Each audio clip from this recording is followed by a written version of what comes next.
بابا يا روح بابا. ممكن 5000 جنيه افصل دريس اروح بيه فرح صاحبتي؟ عين عينك ايه اللي عينك؟ يا بقى انت في ايه؟ ده انا بقالي شهر بتحايل عليك تديني 1000 جنيه انزل بيهم البالة اجيب بيهم كسوه تسترني، مش عايز تديني. ده ماله ده يا بابا؟ سيبك منه يا حبيب بابا، ده كلب ولا ليه عازه.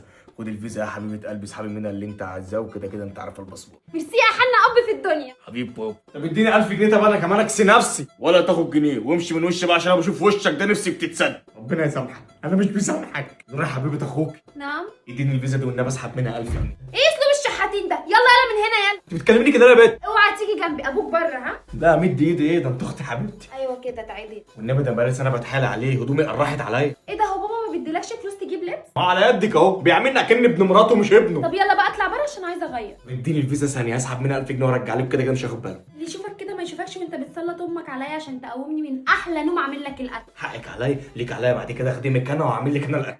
ده انت ناقص تقول لي اغسل لك المواعين كمان. عينيا، ده انت تأمريني، بس هاتي والنبي اخد 1000 جنيه منها. لا بره. ما تجيبي يا بنت. يا بابا يا حبيب بابا. بس خلاص غوري. بره. في ايه؟ مش حاجه يا جوز امي، انا بعد كده اقول لك يا جوز امي، مش هقول لك ابويا. غراب من وشي يا.